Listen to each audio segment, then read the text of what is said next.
xibaar yu wér te wóor ca tàng-tàng ba abonnez-vous pour ngeen di mën di jot suñuy vidéo. jërë ngeen jëf ci ànd ak ñun ci chaîne bii di Buzz 221 HD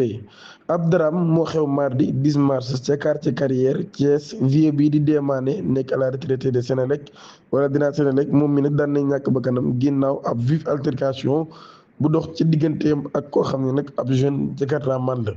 bu ñu sukkandikoo ci témoignage yu bëree bëri yoo xam ne daan nañ koo jëlee ci ñu nekkoon foofee sur place loolu yi day ab jàppante bu dox ci seen diggante entre ñoom ñaar ñooñi mu daal di nag provoqué ab dispute particulièrement tendu au cours de l'altercation. Le jeune a proféré des injures à l'encontre du vieil homme maanaam nag daal kon ginnaaw jàppante boobee moom xale bi ci boobu nag yëkkati na ay saaga daal koy jëmale ci góor googee mboolee nag daal moom góor gi loolu daal koy affecté loolu nag mu daal di mer kon ginnaaw ba ci la daal di daanoo nag am malaise sous la coup de l'émotion et de la colère. Il a été frappé par un arrêt cardiaque et s'est effondré sur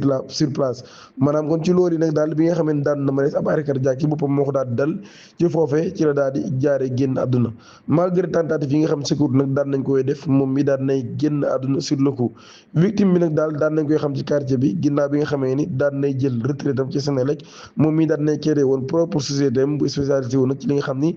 moo di ay travaux d'électricité bureau am daal di nekkoon d'ailleurs ci fi nga xam ni moo di quartier Carrière ca foofee nag nga xam ne nag daal fa la doon amee ay activités professionnelles am ndaraam mi nag daan nay relancer également les débats ci li nga xam ne moo di violence verbale yi nga xam ne mooy am ak les altercations de rue qui parfois peuvent avoir des conséquences tragique loolu kon nag daal góor gi kon daal di génn àdduna say anam yu doy waar lool. L'affaire Pape Cheikh Diallo, 3 présentatrices télé visées pour lesbiennes loolu day Pape Ndiaye Walf moo ko daal di xamle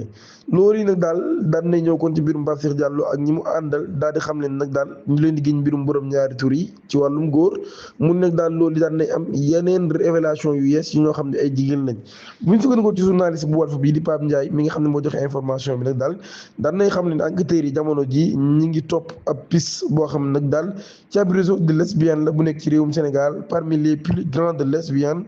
3 femmes présentatrices de télé bien connues maanaam kon ñetti jigéen yu présenté ay émission télé yoo xam ne xam nañ leen bu baax a baax ci lañ bokk. Toujours selon le journaliste, les enquêteurs sont en train de rassembler suffisamment d'éléments solides pour passer à l'action et interpeller les personnes impliquées. Une vague d'arrestation est attendue sous peu maanaam kon am na ay arrestation yoo xam ni ñu ngi koy xaar balaa yàgg dara dinaa ngi abonné ci chaîne bi activer cloche notification bi te aimé vidéo bi jërë ngeen jëf.